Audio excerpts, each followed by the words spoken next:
देगी। दोस्तों, भारतीय रेलवे देश में यातायात का बहुत बड़ा साधन है। लोग एक राज्य से दूसरे राज्यों में पहुंचने से लेकर लोकल ट्रेन के माध्यम से एक शहर से दूसरे शहर तक भी सफर करते हैं। छुक छुक चलती रेलगाड़ी लोगों को सकुशल उनके डेस्टिनेशन तक पहुंचाती है। यही वजह है कि रेलवे में सफर करने वाले यात्रियों की संख्या करोड़ों में है। आपने भी रेलवे में जरूर सफर किया होगा। रेलवे स्टेशन से लेकर रेलवे प्लेटफॉर्म और रेलगाड़ी तक बहुत सारी ऐसी चीजें हैं जिनके बारे में शायद आप नहीं जानते होंगे। हालांकि क्या इस बीच आपने कभी रेलवे पटरियों पर आग लगते हुए पाई है? यदि हाँ, तो आप ये देखकर चौंक जाते होंगे और किसी दुर्घटना के होने की गलती समझ लेते होंगे। लेकिन आपको ये जानकर हैरानी होगी कि ये आग किसी दुर्घटना की वजह से नहीं, बल्कि रेलवे कर्मचारियों द्वारा ही जानबूझकर लगाई जाती है, जिससे हादसा न हो। अब सवाल ये है कि आग लगाने से भला हादसा कैसे रुक सकता है? ये जानने के लिए वीडियो को पूरा देखिए। दोस्तों, हाल ही में उड़ीसा की ट्रिपल ट्रेन एक्सीडेंट ने देश दुनिया को विचलित करके रख दिया है। इस भयानक हादसे में 275 लोगों की मौत हो गई है। 1100 के आसपास घायल हुए हैं। हादसे की वजह सिग्नल में गड़बड़ी को माना जा रहा है। बता दें कि 2 जून की शाम शालीमार चेन्नई सेंट्रल कोरोमंडल एक्सप्रेस चेन्नई से हावड़ा जा रही थी। वहीं बेंगलुरु हावड़ा सुपरफास्ट एक्सप्रेस हावड़ा से आ रही थी। कोरोमंडल एक्सप्रेस को लूप लाइन पर ग्रीन सिग्नल मिला, जिस पर मालगाड़ी खड़ी थी, जिसके बाद कोरोमंडल एक्सप्रेस मालगाड़ी से टकरा गई। मालगाड़ी में लोहा लदा था, इसीलिए वो हादसे का धक्का झेल गई। उधर मालगाड़ी से टकराने के बाद कोरोमंडल एक्सप्रेस के कुछ डिब्बे तीसरे ट्रैक पर जा गिरे। इसके बाद उसी ट्रैक पर आ रही बेंगलुरु हावड़ा सुपरफास्ट एक्सप्रेस कोरोमंडल की बोगियों से टकरा गई। कोरोमंडल एक्सप्रेस 128 किलोमीटर प्रति घंटे की रफ्तार से जा रही थी। दूसरी train Bengaluru Howrah superfast express 126 kilometre प्रति घंटे की रफ्तार से चल रही थी। इस लाइन पर ट्रेनों की रफ्तार की सीमा 130 किलोमीटर प्रति घंटा है, इसीलिए दोनों में से कोई भी ट्रेन ओवर स्पीडिंग में नहीं थी। कोरोमंडल एक्सप्रेस को हरी झंडी मिली थी। रेलवे बोर्ड के principal executive director Sandeep Mathur ने बताया कि लूप लाइन पर ट्रेन को ले जाने के लिए एक पॉइंट होता है, उसे ऑपरेट करना होता है, जिससे यह तय किया जाता है कि ट्रेन सीधी जाएगी या लूप लाइन पर जाएगी। वहीं सिग्नल इस तरीके से इंटरलॉक होते हैं कि जिससे पता चल जाए कि आगे की लाइन बिजी नहीं है और ट्रेन लूप लाइन पर जा रही है। ट्रेन को सुरक्षित तरीके से ट्रैक पर ले जाने के लिए यह बेहद अहम होता है। सिग्नल की दिक्कत तब आती है जब रेलवे की जानकारी के बिना ट्रैक पर कोई काम करता है। इससे कई बार केबल कट जाने से सिग्नल फेल होने की संभावना रहती है। वहीं दूसरा कारण शॉर्ट सर्किट भी हो सकता है। अब आते हैं इस वीडियो के मेन टॉपिक पर कि ट्रैक पर आग लगाने के पीछे क्या वजह होती है। दरअसल इससे हादसे का बचाव होता है। जी हाँ, रेलवे ट्रैक कई पटरियों को जोड़कर तैयार किया जाता है। रेलवे ट्रेन कभी भी कोई लंबा ट्रैक नहीं बिछाती है। कुछ किलोमीटर के अंतराल पर 2 पटरियों को फिश प्लेट की मदद से जोड़ा जाता है। इन पटरियों के बीच कुछ दूरी भी रखी जाती है। यही प्रक्रिया पूरी रेलवे ट्रैक पर अप्लाई होती है। आपको बता दें कि यदि 2 पटरियों को एक साथ पूरा जोड़ दिया जाए तो क्या होगा। दरअसल रेलवे की पटरियों पर मौसम का बड़ा प्रभाव पड़ता है। गर्मी के मौसम में रेलवे की पटरियां फैलती हैं और सर्दी के मौसम में सिकुड़ती हैं। ऐसे में यदि रेलवे इन दोनों पटरियों को पूरी तरह से एक साथ मिलाकर जोड़ दे तो पटरियों को फैलने की जगह नहीं मिलेगी, जिससे सारी व्यवस्था चरमरा जाएगी। ऐसी किसी स्थिति में पटरियों में क्रैक आ सकते हैं, पर यदि ऐसा होता है तो एक बड़ी ट्रेन दुर्घटना हो सकती है।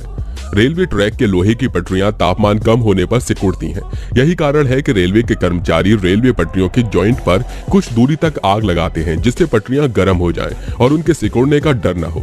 यदि आप सोच रहे हैं कि ये आग कैसे लगाई जाती है, तो आपको बता दें कि रेलवे की पटरियों पर अनोखे ढंग से आग लगाई जाती है। रेलवे कर्मचारी एक कपड़े को मिट्टी के तेल या डीजल में भिगोकर रेलवे पटरियों के किनारे रख देते हैं और कुछ देर तक उन्हें यूं ही जलने देते हैं। कुछ देर आग लगे रहने से पटरियां गर्म हो जाती हैं और उनमें क्रैक आने की संभावना कम हो जाती है। रेल की पटरियों को आग के हवाले करना भले ही आसान काम लगता हो, लेकिन असल में ये बहुत ही खतरनाक ड्यूटी है। इसके लिए ट्रांसपोर्ट ऑपरेटर्स की टीम को कड़ाके की ठंड में काम करना पड़ता है, जबकि आग जलाकर स्विच को चालू रखने और ट्रैक की मरम्मत करने का काम किया जाता है। हालांकि इस दौरान यह भी ध्यान दिया जाता है कि पटरियों पर अधिक समय तक आग न जले और ट्रैक पर लगी आग कंट्रोल में रहे, क्योंकि तेज हवाओं के संपर्क में आने से आग फैल सकती है और भयानक हादसा होने की स्थिति बनी रहती है। आपने अक्सर सर्दी के मौसम में देखा होगा कि रेल की पटरी पर कहीं कहीं बटन के जैसी कोई चीज लगी होती है। इसे डेटोनेटर कहते हैं। दरअसल जब भी सर्दी का मौसम आता है तो सर्दी के साथ कोहरे का आगमन भी हो जाता है। कोहरे के साथ ही ट्रेन के लेट होने का सिलसिला भी शुरू हो जाता है। इस मौसम में रेलवे ट्रैक पर डेटोनेटर का इस्तेमाल भी शुरू हो जाता है, जिससे लोको पायलट को काफी मदद मिलती है। आपको बता दें कि रेलवे की ओर से रेलवे ट्रैक पर डेटोनेटर की मदद से ब्लास्ट किया जाता है। अब आप भी सोच रहे होंगे कि रेलवे के ऐसा करने के पीछे क्या वजह हो सकती है। साथ ही आपके मन में यह भी सवाल आ रहा होगा कि आखिर रेलवे ब्लास्ट करके क्यों अपनी ही संपत्ति को नुकसान पहुंचाएगा और रेलवे ट्रैक पर विस्फोट कैसे किया जाता है। बता दें कि यह विस्फोट आम बम ब्लास्ट की तरह नहीं होता है, यह सिर्फ माइंस ब्लास्ट होता है जिससे सिर्फ आवाज ही निकलती है। जब भी रेलवे ट्रैक पर यह ब्लास्ट होता है तो रेलवे ट्रैक को कोई नुकसान नहीं पहुंचता और बिना नुकसान पहुंचाए ही ये ब्लास्ट होता है। असल में ये ब्लास्ट लोको पायलट की मदद के लिए ही किए जाते हैं। ब्लास्ट सुनकर आपके दिमाग में दुर्घटना जैसा कुछ आ रहा होगा, लेकिन इससे कोई दुर्घटना नहीं होती है, बल्कि ट्रेन को दुर्घटना से बचाया जाता है। डेटोनेटर बटन को पटरियों पर लगाया जाता है। जब ट्रेन इन पर से गुजरती है तो इससे आवाज होती है। अब आपको बताते हैं कि ये विस्फोट सर्दी के समय ही ज्यादा क्यों किए जाते हैं। इसकी वजह यह होती है कि जब भी कोई स्टेशन आता है तो उससे पहले ये लगा दिए जाते हैं और जैसे ही ट्रेन इनसे गुजरती है तो आवाज से लोको पायलट समझ जाते हैं कि कोई स्टेशन आने वाला है। वैसे कोहरे की स्थिति में कई बार स्टेशन का पता नहीं चल पाता, ऐसे में इन विस्फोट के जरिए लोको पायलट को जानकारी दी जाती है। इसके साथ ही कई बार रेलवे ट्रैक पर कोई दिक्कत होने पर भी पहले ही ये लगा दिए जाते हैं, जिससे लोको पायलट समझ जाता है कि कोई दिक्कत है और वो ट्रेन की स्पीड धीरे कर लेता है या ट्रेन रोक देता है। जैसे ही रेलवे कर्मचारियों को रेलवे ट्रैक की दिक्कत पता चलती है तो ट्रेन को रोकना जरूरी हो जाता है। ऐसे में डेटोनेटर का इस्तेमाल किया जाता है और खराब ट्रैक से कुछ मीटर पहले इसे लगा दिया जाता है। इस तरह ट्रेन को एक्सीडेंट से बचाया जाता है। दोस्तों, हर सेकंड सैकड़ों ट्रेन पटरियों पर गुजरती हैं, दौड़ती हैं और आज के समय में उन्हें काफी अच्छे टेक्निकल सिस्टम के जरिए चलाया जा रहा है। आपने देखा होगा कि रेलवे स्टेशन पर कई पटरियां होती हैं। कैसे ट्रेन एक पटरी से दूसरी पटरी पर पहुंच जाती है। जब ट्रेन अपना रूट बदलती है तो उस समय कई लोगों को डर भी लगता है, लेकिन ट्रेन अपनी पटरी को बहुत ही आसानी से बदल लेती है। ट्रेन कैसे पटरी चेंज होती है या कैसे मुड़ती है, इस बारे में जानने के लिए पहले हमें यह जानना होगा कि ट्रेन कैसे चलती है।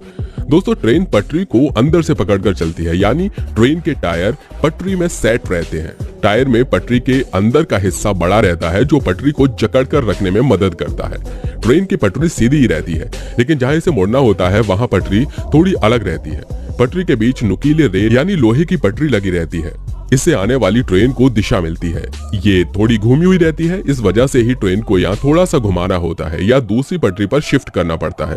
यहाँ लॉक की जैसी पटरी होती है जिसे साइड में चिपका दिया जाता है और इससे पटरी की दिशा बदल जाती है और ट्रेन दूसरी साइड में मुड़ जाती है। ये एक तरह से एडजस्टेबल पटरी होती है, लेकिन इसे ट्रेन के रास्ते के हिसाब से बदलना होता है। पहले ये काम रेल कर्मचारियों की तरफ से किया जाता था और वो दिन भर मैनुअली हाथ से इसे बदल देता था, मगर अब ऐसा नहीं होता है। आज के समय में ये काम मशीनों के द्वारा किया जाता है। सिग्नल और रूट के हिसाब से इसे मशीन एडजस्ट करती है और उस हिसाब से ही ट्रेन को दिशा मिल जाती है और वो घूम जाती है। आज की वीडियो में बस इतना ही। उम्मीद है आपको जानकारी पसंद आई होगी। अच्छी लगी हो तो लाइक करिए और चैनल को सब्सक्राइब करके बेल आइकन को प्रेस करना बिल्कुल मत भूलिए।